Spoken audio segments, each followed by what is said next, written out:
Now, before diving into a variety of different retouching lessons, let's spend a little bit of time getting a good background and foundation on what is a good retouch, what's a bad retouch, what do we need to know about things like skin texture, and how is it affected by light and angle, quality of light.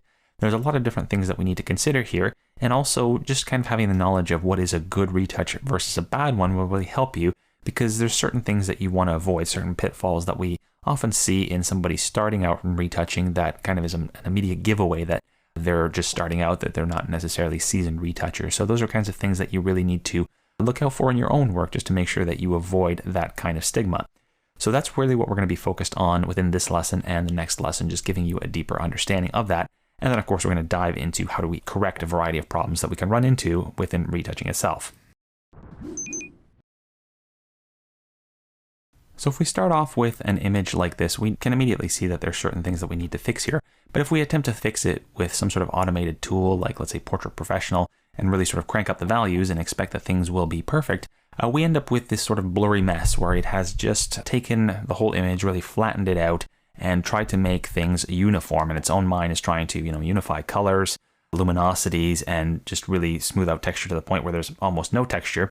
And similar to this, what I'll often see is having people, blur out various imperfections within the skin and then try and bring texture back by creating this sort of high-pass filtered look where, bits of texture sort of shine through over top of this blurred layer. And, it's difficult for me to kind of demonstrate this because I've sort of become immune to being able to mess up an image to that extent.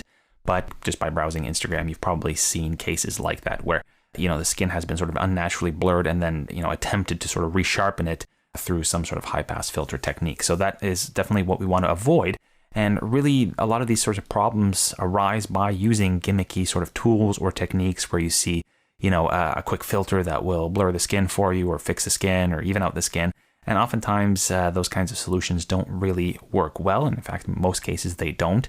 That's why ultimately we're going through all these different lessons within the course just to show you a workflow that is not necessarily difficult to master, but really kind of takes you through ensuring that you get a natural result, but really target those areas that need to be addressed. First, when we approach an image, we need to sort of make a plan for what we want to fix.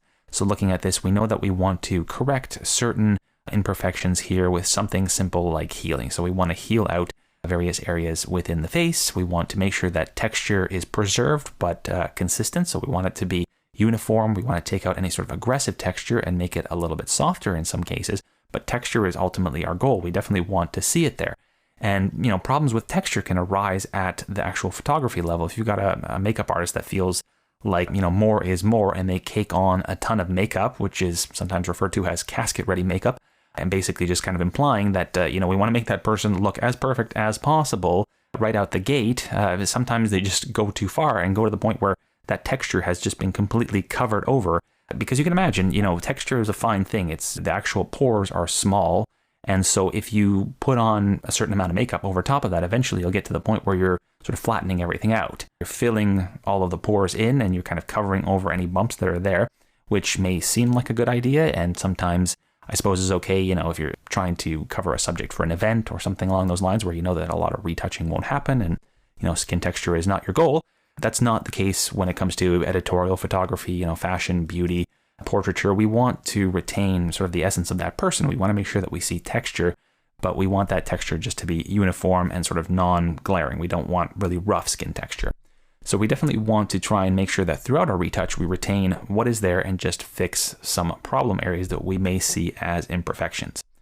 Now, one common problem that I oftentimes see if we jump into this image over here, and we're sort of moving away from texture here and we're looking at more luminosities, and that is that, when we look at an image, particularly, let's say in black and white, we really kind of focus on luminosity changes. We're ignoring color at this point and really thinking of, what is too light, what is too dark. And as you'll see within the lessons to follow, that we're going to use a technique like dodging and burning to mitigate those sorts of problems where we have an area that is too light or an area that's too dark, and we sort of adjust it by lightening it or darkening it appropriately. Now, this is great, assuming that you know what you should lighten and darken. Oftentimes what I see is if we kind of turn this off, this is sort of our initial image, and if you look at an area right over here around the corner of the mouth, and I start toggling this on and off, you can see what's happening here. Originally, we see this sort of shadow area by the mouth, and we see some highlight areas. And, to the untrained eye, we may think that, it's bad that we have all of these shifts. We've got, a spot that's lighter here, a spot that's darker here, another spot that's lighter. There's this sort of subtle shadow going down here. These are all, things that we need to even out, that we want everything to be totally even.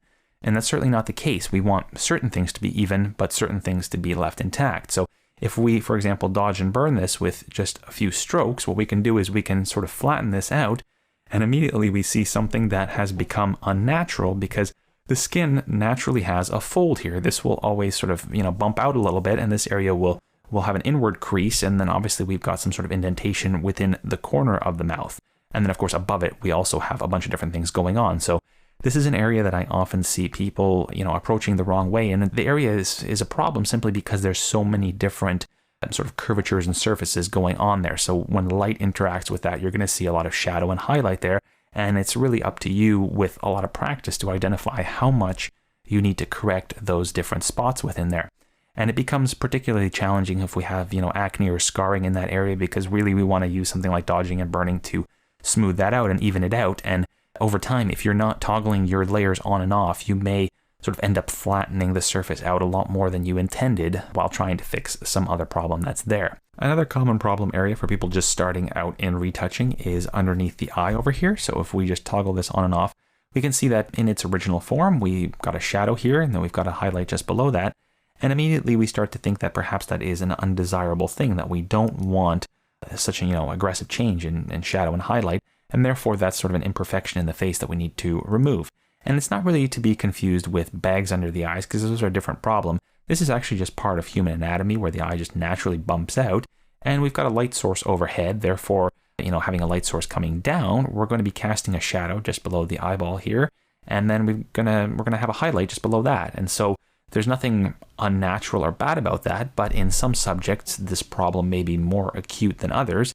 And in that case, we want to mitigate that problem a little bit by, I like to call it bridging the gap, where instead of, just kind of aggressively lightening this area over here, what we're going to do is we're actually going to darken the area below slightly, and we're going to lighten the shadow area a little bit to the point where we've mitigated the problem, but not taken the feature out itself. So we want to make sure that the feature, the part of the human anatomy that should be there, is still retained, but perhaps, the feature is more prominent in some people rather than others, and we want to just sort of temper it. And that's really what you need to sort of learn as you retouch more and more, is just finding that balance between preserving the natural facial feature and reducing something that's maybe undesirable.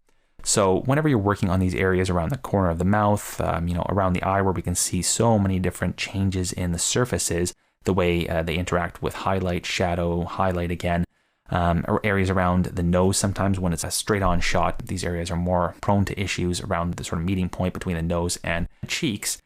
When you're working on those, always err on the side of caution by doing less than you think you should. And as you're working on those areas, perhaps fixing something like acne scarring or whatever might be there, again, just fix a little bit, do a couple of strokes, toggle your layers on and off, make sure that the underlying facial feature that should be there is still there, it's preserved.